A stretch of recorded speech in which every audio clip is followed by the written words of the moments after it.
She would step down as leader of the Conservative Party.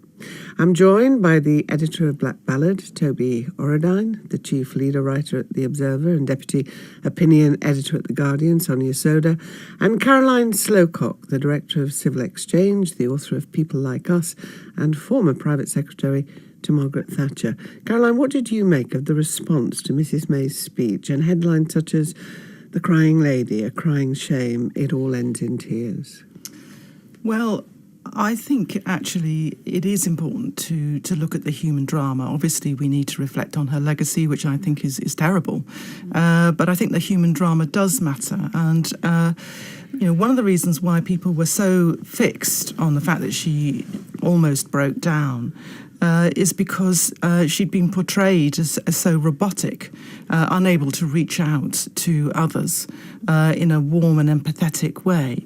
And I think the story behind this is that I think she didn't want to show emotion outside Number 10.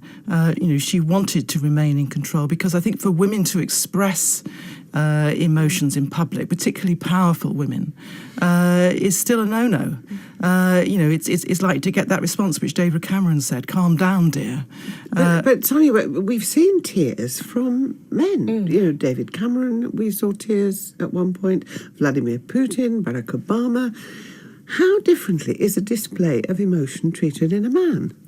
Well, I think it is treated differently. I think it's seen kind of almost positively, as if they're sort of showing their vulnerable side. And I think the difference in the reaction to Theresa May and the difference between when some of those male leaders have showed emotion just shows the double standards that female political leaders continue to face in public life.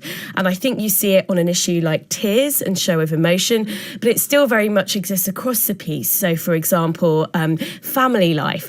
For me, it's really sexist the way that Philip May is talked about in relation to Theresa May. There's this kind of assumption that she must rely on her husband for advice and support. And he's talked about in a way that Samantha Cameron or Cherie Blair simply wasn't. I think another example is whether female political leaders have got children. Women have to account for that in a very, very different way to men, whether they've got partners or whether they're single, whether they've chosen to have children. It was really difficult for me to have to see Theresa May and, Nicola Sturgeon, for example, have to essentially explain to the public why they didn't have children, whereas we've seen male leaders in the past who haven't had children and they've just not faced that same sort of scrutiny. Tobi? In terms of Theresa May's tears, I think in a weird, I think there's a Maya Angelou quote that says, people won't remember what you say, but they'll remember how you made them feel. And I think in that moment, people felt sorry for her.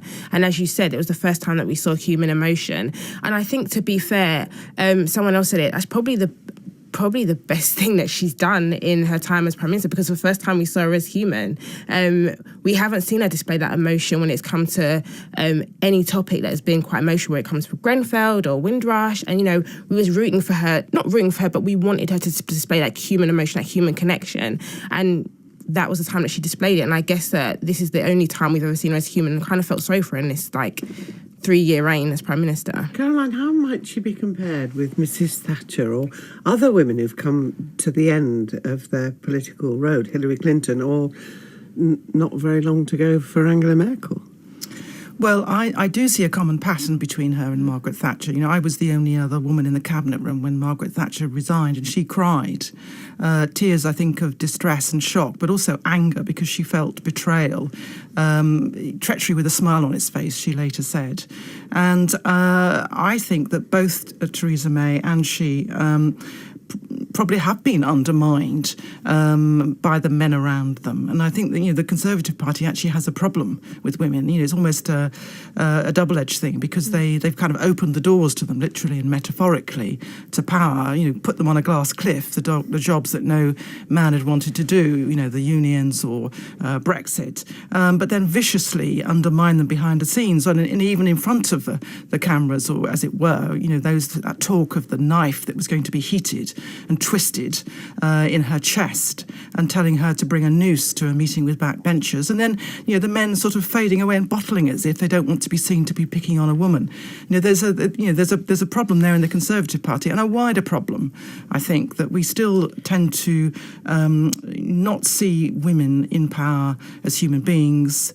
We tend to demonise them, with Thatcher, the sort of wicked witch, the spitting image, the man dressed as a man, behaving like a man. And we tend to be violent towards them, these death threats and rape threats that we see all the time against women in politics today. Which leads us sort of to Dominic Raab, who declared he's probably not a feminist this week.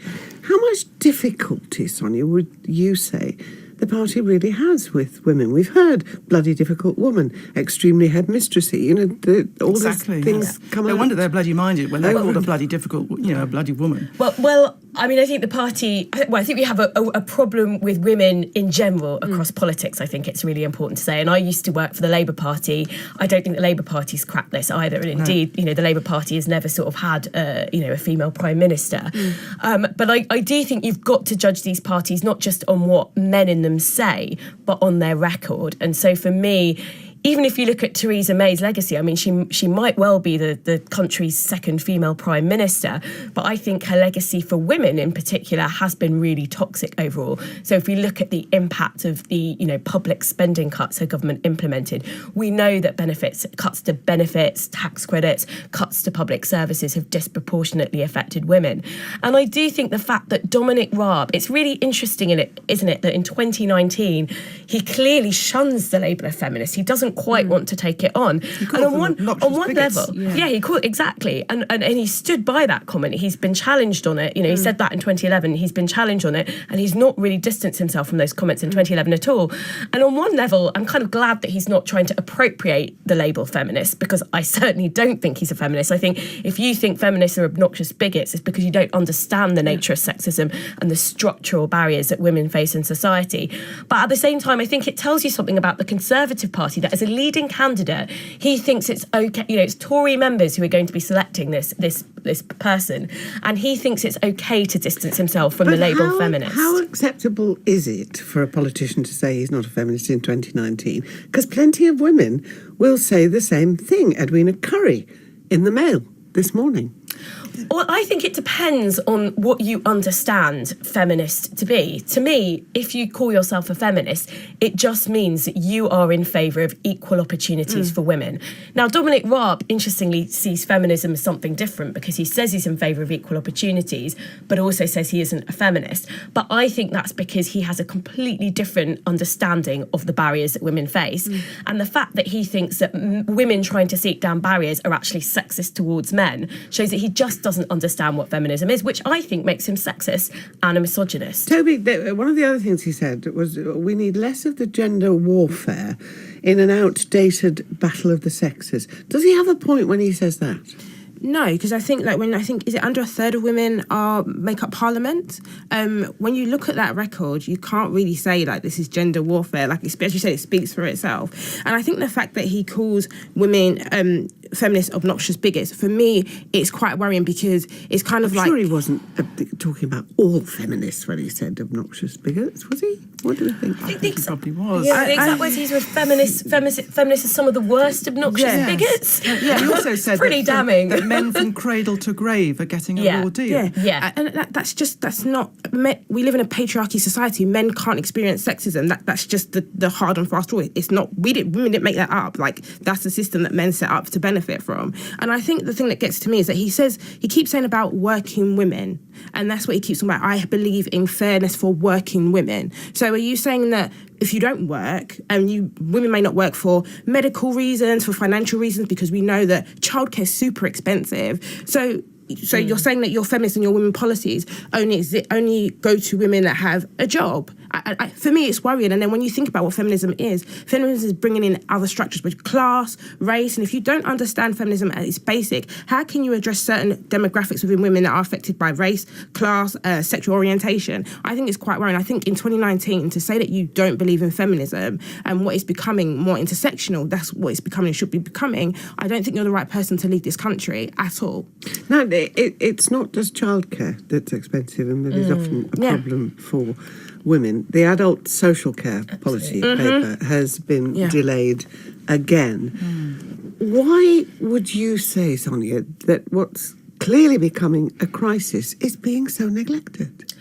I think there's two reasons. I think, first of all, it's not at the forefront of people's minds. So, it really affects you when you've basically got older parents or older relatives, and at that point you start to realise, or if it's you yourself who needs care, just how different the system is from the NHS. And I think people are genuinely quite shocked to realise, well, if you get cancer, your care is covered. If you get dementia, actually, it's very, very means tested, and many people will end up having to meet the full cost of their care. And that's quite a shock for people, because it only it happens at one point in your lifetime or one point in your relative's lifetime. So I think it's not a burning issue amongst voters until it gets to that very sharp point. And then, of course, it kind of takes over your life. But I think the second problem is it's been quite politically toxic over the last 10 years. And we saw in 2010, Andy Burnham, when he was Health Secretary, float the idea of a national care service, which I'm a big supporter of. I think it's so unfair if you get dementia, you have your care on such a differential basis to if you get cancer. So I'm a big supporter of that. I think it's a no-brainer. But he talked about raising money through inheritance tax, which got labelled by the Conservatives as a death tax. We saw Theresa May try and float some ideas in the 2017 election, which I personally don't think were the right ideas, but at least someone was putting a few ideas out there. They got labelled a dementia tax. So this is incredibly politically toxic territory. I think it takes some leadership. I think it takes someone brave to just say, we need to put taxes up to make sure that people who get dementia get cared for in the same way that people who get cancer.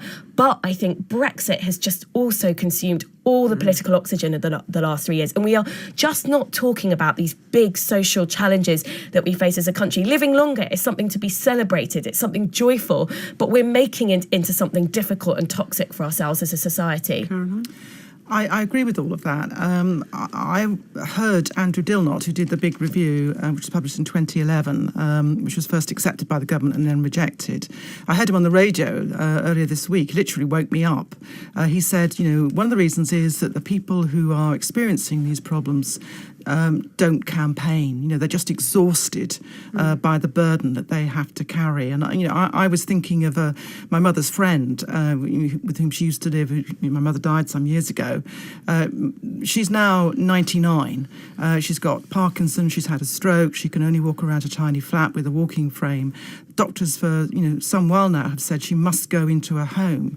But the local authority has said, well, we might have done that a few years back, but we haven't got the money. We've run out of money. And she just suffers in silence. There's, I can't expect her to get up and campaign for better treatment.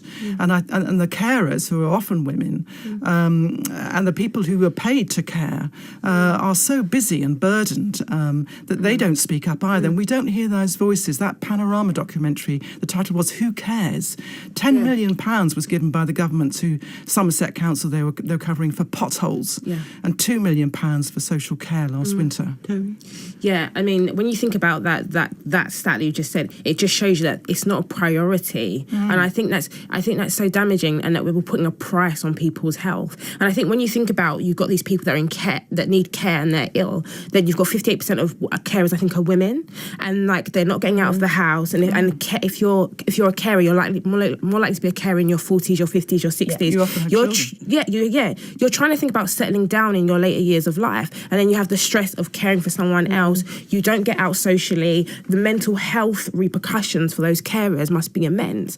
I mean, it's kind of like a never-ending cycle. You've got someone in care, and you've got someone who's looking after the carer who needs help as well. It's a dangerous cycle that we're in. Toby, there is something that we're all looking forward to coming up, and that is the Women's Football World Cup, of course. But a slogan, "Slay in your lane," was trademarked by two black writers in 2018, and that's been used by the BBC to promote women in sport. What did you make of that? Is it a compliment to them, or is it something other than that? It's not a compliment. It's plagiarism, and I think I think we have to look. We cannot talk about this without talking about the racial dynamics of this. It was, as far as we know, it was an all-white creative team that took the slogan that two black girls had come up together with for their book and for their movement that they're trying to create in the UK. And they've passed it on our advertising board, and we'll be getting compliments and being like, oh my God, this is an amazing initiative and campaign.